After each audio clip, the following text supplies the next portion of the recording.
In our current era, a deep and palpable anxiety has begun to permeate international discourse. The once distant specter of a Third World War, a concept that for decades belonged to history books and speculative fiction, now looms as a credible, if terrifying, possibility. As of today, June 11, 2025, global tensions have reached a fever pitch not seen since the darkest days of the Cold War. The persistent conflict in Ukraine, escalating rhetoric in the South China Sea, and simmering hostilities in the Middle East all contribute to this growing sense of unease. People across the globe are understandably worried, questioning whether the fragile peace maintained for generations is on the brink of shattering, and what such a monumental conflict would mean for their futures, their families, and their nations. For the United States, the prospect of another global war presents a challenge of existential proportions. As the world's foremost military and economic power, America would inevitably be at the very center of any such conflict. It would not be a distant war fought on foreign soil and watched on television screens. It would be a total national effort demanding immense sacrifice and carrying the risk of unprecedented devastation. The American public, long accustomed to a certain level of security and global stability, now confronts headlines and expert analyses that paint a grim picture. The very idea forces a national reckoning with America's role in the world, the capabilities of its military, and its readiness to face a determined coalition of adversaries. The meaning of a Third World War for the United States would extend far beyond the battlefield. It would strain the nation's economy to its breaking point, potentially requiring a level of industrial mobilization not witnessed since the 1940s.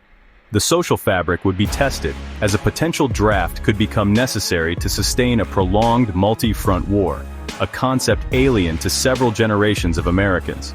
Furthermore, the psychological impact of a direct threat to the homeland, whether through cyber attacks, crippling infrastructure, or the unthinkable horror of nuclear escalation, would reshape American society in profound and lasting ways. The stakes, therefore, could not be higher, making the central question of this essay not merely academic, but one of vital national importance. This essay will delve into the complexities surrounding this sobering question: could the United States actually win a Third World War? To answer this, we must navigate a landscape of shifting alliances, emerging technologies, and volatile geopolitical flashpoints. We will examine the strengths that have long defined American power, as well as the critical weaknesses that adversaries would seek to exploit.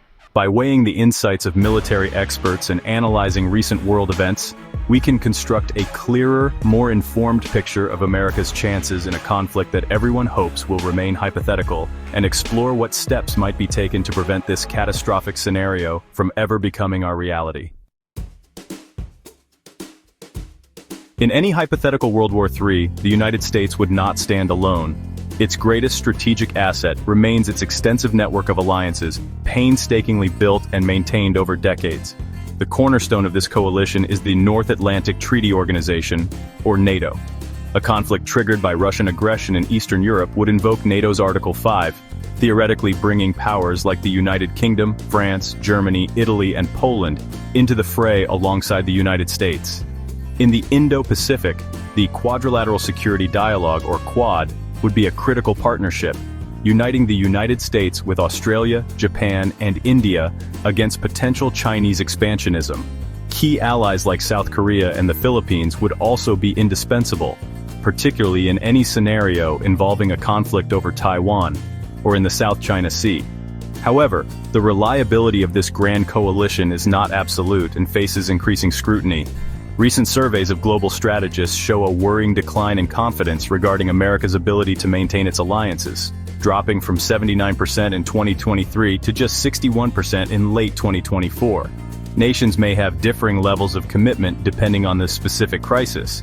While Australia would almost certainly support the United States in a Taiwan contingency, and Japan would be involved due to the numerous American bases on its territory, the response of other partners is less certain. Experts suggest India might seek to do the minimum to avoid direct confrontation with China, while the complex geopolitical positioning of a NATO ally like Turkey could lead it to be non-committal to obstructionist, creating fractures within the alliance at a critical moment. On the opposing side, a formidable new bloc appears to be solidifying, often referred to by analysts as a new axis of authoritarian powers. This coalition would likely be led by the People's Republic of China and the Russian Federation, united by a shared goal of challenging the US-led international order. Their partnership has deepened significantly, evidenced by their joint military exercises and economic cooperation through forums like BRICS and the Shanghai Cooperation Organization. In a war scenario, they would be joined by other regional powers who share their antipathy toward the United States. North Korea and the Islamic Republic of Iran are seen as the most likely additions to this alliance, creating a multi-front threat that would stretch American resources thin. The cooperation between these potential adversaries is not merely theoretical, it is already happening in practice. The war in Ukraine has served as a testing ground for this partnership. Russia has waged its campaign using Iranian-supplied drones and missiles, and there are credible reports of North Korean troops and vast quantities of munitions being sent to bolster the Russian war effort. All the while, China has provided a crucial economic lifeline, helping Russia withstand Western sanctions and sustain its military-industrial complex. Experts now believe there is a 46% chance that China, Russia, Iran, and North Korea will be formal military allies by 2035, a chilling prospect that would formalize the battle lines for a truly global confrontation. The path to a third world war is paved with specific volatile flashpoints where the interests of great powers collide directly. Perhaps the most scrutinized and dangerous of these is Taiwan. The Chinese Communist Party views the self-governing island as a renegade province and has made its reunification with the mainland a cornerstone of its national ambition. A Chinese attempt to take Taiwan by force is considered by 65% of international experts to be a likely event within the next decade. Such an act would almost certainly draw in the United States, which is committed by law to provide Taiwan with the means to defend itself. A conflict here would be a brutal high-tech affair, with devastating losses on all sides, regardless of the ultimate victor. Another major powder keg lies in Eastern Europe, on the border between NATO and a resurgent Russia. The ongoing war in Ukraine has already demonstrated Russia's willingness to use military force to redraw European borders and challenge the post-Cold War security architecture. A direct conflict between Russia and NATO is a growing concern, with 45% of experts foreseeing such a clash by 2035, a significant increase from 29% in 2023. The trigger could be a Russian miscalculation, such as an aggressive move against the Baltic states of Estonia, Latvia, or Lithuania, or against Poland. Such an attack on a member state would invoke NATO's Collective Defense Clause, automatically escalating the conflict into a direct confrontation between nuclear-armed powers. Beyond these two primary theaters, other regions simmer with the potential for escalation. The Korean Peninsula remains a tinderbox, where an aggressive action by North Korea against South Korea could quickly spiral into a wider conflict, pulling in both the United States and China. In the Middle East, the long-standing shadow war between Israel and Iran continues to threaten a regional conflagration.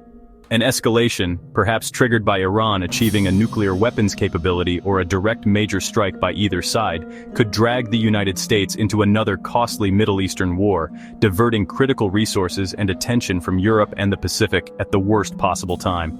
The instability in this region serves as a constant, dangerous distraction. Finally, the South China Sea represents a slow-burning crisis with the potential to erupt suddenly. China's expansive territorial claims and its militarization of artificial islands have brought it into direct confrontation with its neighbors, notably the Philippines, a U.S. treaty ally. Tensions have recently flared, with a Filipino sailor injured in a skirmish in 2024. The president of the Philippines, Ferdinand Marcos Jr., has warned that the death of a single Filipino at the hands of Chinese forces could be considered an act of war, potentially invoking the Mutual Defense Treaty with the United States.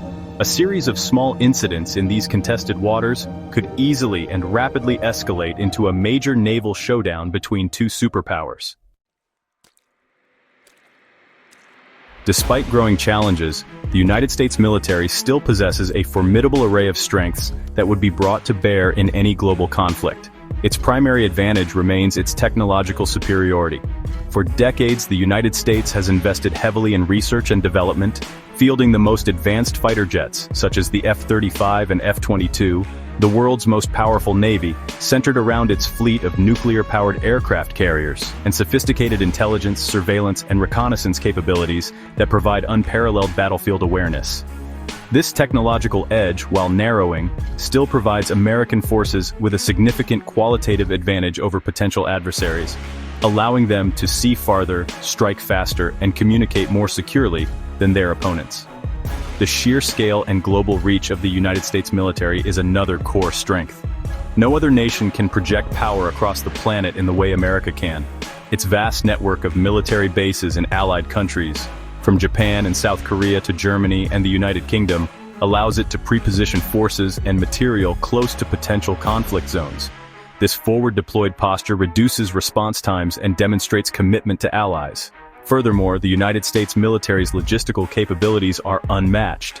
Its fleet of transport aircraft, cargo ships, and aerial refueling tankers enables it to sustain large-scale, high-intensity combat operations thousands of miles from its own shores, a feat that neither Russia nor China can currently replicate on a similar global scale. Another crucial, though less tangible, strength is the quality and experience of its personnel. The United States maintains an all-volunteer professional military force. Its soldiers, sailors, airmen, and Marines are rigorously trained, often in realistic, large-scale exercises with allied nations.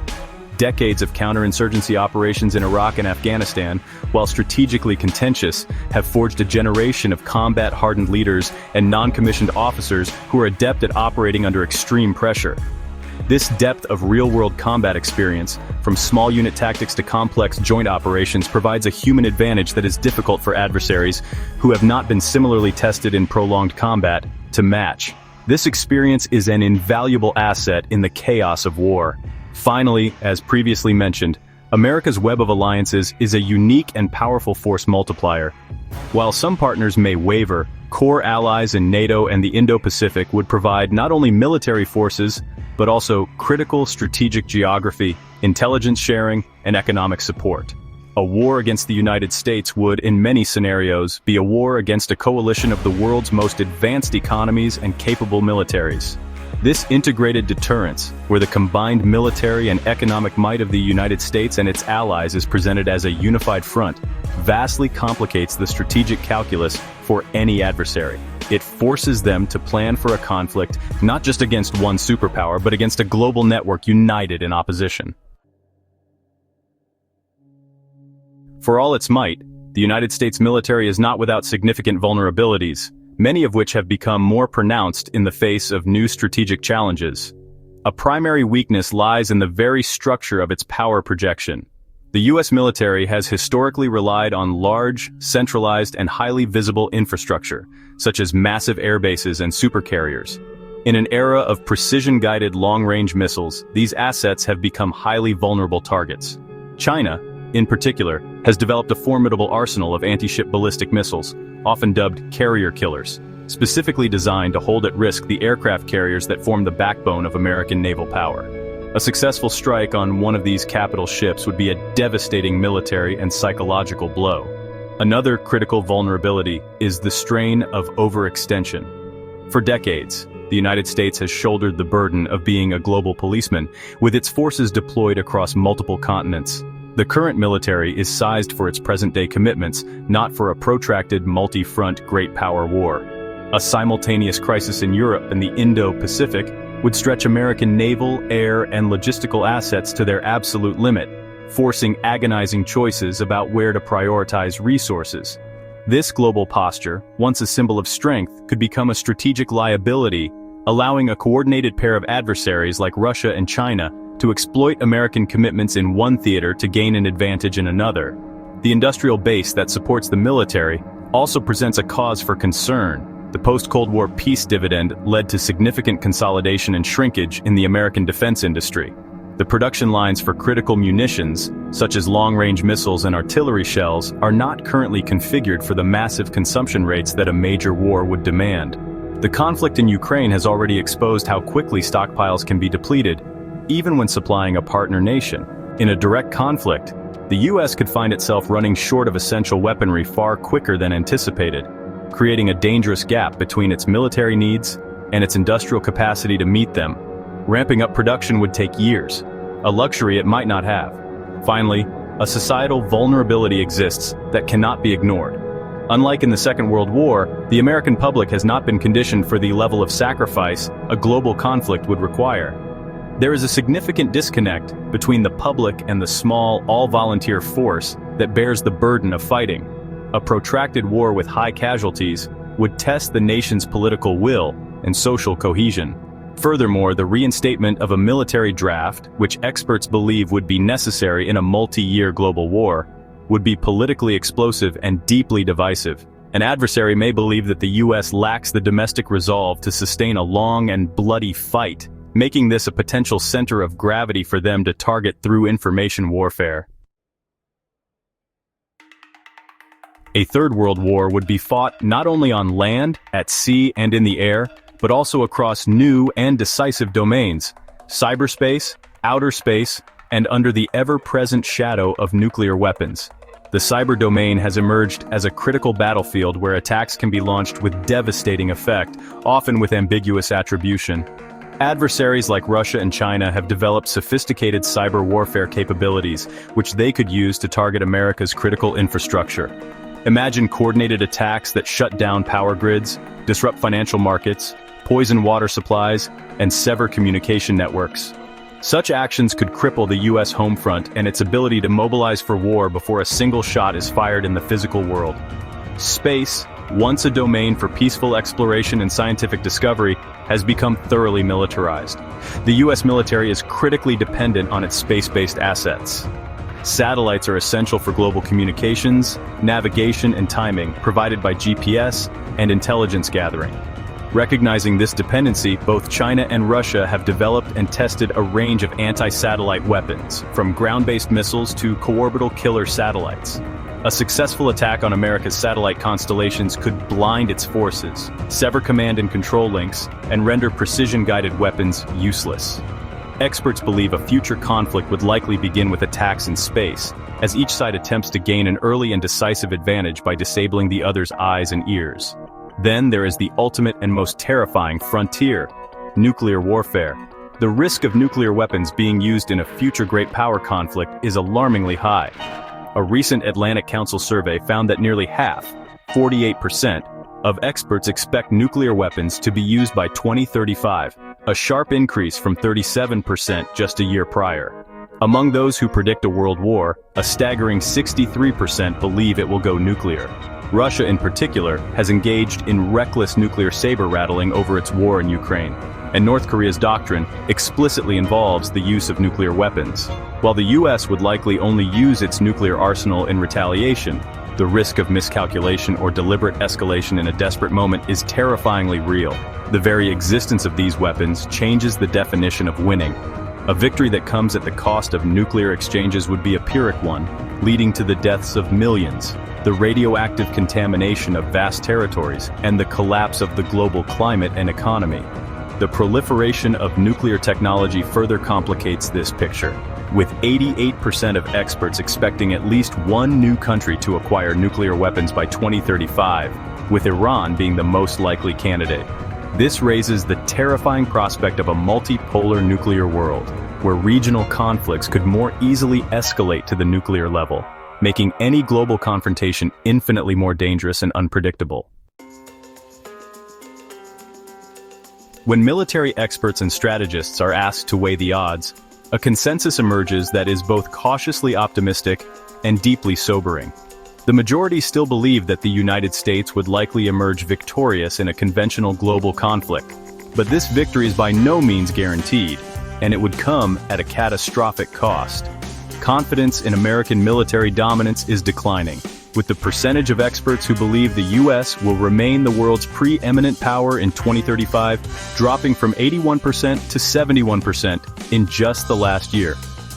This reflects a growing awareness of the rapid military modernization of China and the disruptive potential of new technologies that erode traditional American advantages. War games simulating a U.S.-China conflict over Taiwan, conducted by think tanks like the Center for Strategic and International Studies, often yield a Pyrrhic victory for the United States. In these simulations, the U.S. and its allies successfully repel a Chinese invasion of Taiwan, but at an enormous price. The typical outcome involves the loss of dozens of ships, including multiple aircraft carriers, hundreds of advanced aircraft, and tens of thousands of casualties. The U.S. Pacific Fleet would be shattered, and its global military power would be crippled for years, if not decades. The American economy would be devastated by the conflict. So while the U.S. might achieve its narrow strategic objective, it would emerge from the war a hollowed-out superpower. Several factors could easily tip the scales away from an American victory. The scope of the conflict is a primary variable. If the U.S. is forced to fight a two-front war simultaneously against Russia in Europe and China in Asia, its resources would be stretched to the breaking point, making a positive outcome in either theater much less likely. The strength and cohesion of its alliances are also paramount. If key European allies hesitate to commit forces, or if regional partners in Asia opt for neutrality, the burden on U.S. forces would increase exponentially. A failure of integrated deterrence, where adversaries believe they can divide the U.S. from its allies, is a pathway to an American defeat. Ultimately, the greatest variable is the potential use of nuclear weapons. If a conventional conflict begins to go badly for Russia or China, they might be tempted to escalate to the nuclear level to stave off defeat, believing the U.S. would back down rather than risk mutual annihilation. This is the ultimate nightmare scenario. A win in a nuclear war is a meaningless concept. The resulting global catastrophe would render any pre-war strategic objectives obsolete. Therefore, the expert verdict is clear. While the USA could, in theory, win a conventional World War III, the cost would be ruinous, and the risk of it escalating into a nuclear holocaust makes it a conflict that must be avoided at all costs. The theoretical discussions about a Third World War are grounded in very real and recent events that illustrate the rising risks. The ongoing war in Ukraine serves as the most potent example, acting as a brutal proxy battleground. On one side, Ukraine fights for its survival, supplied by the West. On the other, Russia prosecutes its invasion with forces bolstered by Iranian drones, North Korean artillery shells, and reportedly, troops, all while its economy is propped up by Chinese support. This conflict is a live-fire demonstration of the emerging Axis coalition in action. The recent development of Ukraine's own domestically produced Peklo, or HEL, drone missiles in late 2024 shows the rapid, brutal innovation that war inspires, but expert consensus is grim, with 47% believing the war will ultimately end in Russia's favor. In the Indo-Pacific, tensions surrounding Taiwan have reached a new and dangerous normal. Following the high-profile visit of U.S. House Speaker Nancy Pelosi in 2022, China has used the pretext to dramatically increase its military pressure on the island. It now regularly sends warships and aircraft across the median line of the Taiwan Strait and has even fired ballistic missiles into the waters near the island. These actions are designed to intimidate Taiwan and to normalize a heightened military presence, effectively eroding the status quo and creating a constant state of crisis. Each of these maneuvers carries the risk of a miscalculation or accident that could ignite a wider conflict with little warning. The South China Sea has also seen a dangerous escalation. The Philippines, under President Ferdinand Marcos Jr., has taken a stronger stance against Chinese encroachment in its exclusive economic zone. This has led to increasingly aggressive confrontations, with Chinese Coast Guard vessels using water cannons and ramming tactics against Filipino ships. A skirmish in 2024 resulted in an injury to a Filipino sailor, prompting President Marcos to issue a stark warning that the death of any Filipino citizen could be seen as an act of war, which could trigger the U.S.-Philippines Mutual Defense Treaty. This transforms what might seem like a distant maritime dispute into a direct flashpoint for U.S.-China conflict. Meanwhile, Russia continues to exert pressure on nations in its periphery, testing the resolve of the West. In a concerning development in December 2024, the nation of Georgia, under intense pressure from Moscow, announced it was pausing its efforts towards EU integration for 4 years. This move was widely seen as a victory for Russian coercion, demonstrating its ability to halt the eastward expansion of Western institutions through intimidation and political interference. Each of these events, from the battlefields of Ukraine to the waters of the South China Sea and the political corridors of the Caucasus, serves as a stark reminder that the tectonic plates of global power are shifting and the tremors are growing stronger. Given the catastrophic costs and uncertain outcomes, the primary goal for the United States and its allies must be the prevention of a Third World War, not planning for how to win one. The most effective path to peace lies in a robust and credible strategy of integrated deterrence. This means demonstrating an unshakable resolve, not just through military strength, but through unified economic and diplomatic action. Adversaries like China and Russia must be made to understand, in no uncertain terms, that the costs of aggression would be immediate, overwhelming, and borne by a united global coalition. This requires constant communication and coordination with allies to present a seamless and determined front, leaving no room for miscalculation. To make this deterrence credible, the United States must address its own vulnerabilities. This includes a crucial effort to revitalize the nation's defense industrial base. Production lines for critical munitions must be expanded and made more resilient to ensure that America and its allies can sustain a prolonged conflict if deterrence fails. Furthermore, the military must adapt its force posture to be less reliant on large, vulnerable targets. This involves investing in larger numbers of smaller, more dispersed, and more resilient platforms, such as unmanned systems, submarines, and long-range stealth aircraft. Hardening critical infrastructure against cyber attacks and bolstering space-based assets are also non-negotiable priorities for national security. Diplomacy remains the most important tool for averting war. While maintaining a strong defense, the United States must also keep lines of communication open with its adversaries. Clear and consistent dialogue can help to manage competition, reduce the risk of misinterpretation, and establish guardrails to prevent crises from spiraling out of control. Investing in arms control agreements, promoting transparency, and seeking areas of common interest, such as climate change or global health, can help to lower the overall temperature of international relations. Averting a new Cold War from turning hot requires a dual-track approach of demonstrating both strength and a willingness to talk. Ultimately, ensuring American safety in an increasingly dangerous world is a task for the entire nation. It requires sustained investment in both military readiness and diplomatic capacity. It means strengthening alliances and partnerships, making them more resilient and collaborative. It also demands a clear-eyed conversation with the American public about the challenges ahead and the sacrifices that may be required to preserve peace and security. While the United States could potentially win a third world war, it would be a victory that would leave the world in ashes. The true victory lies in ensuring such a war never begins, a goal that requires wisdom, strength, and a relentless pursuit of peace in our time.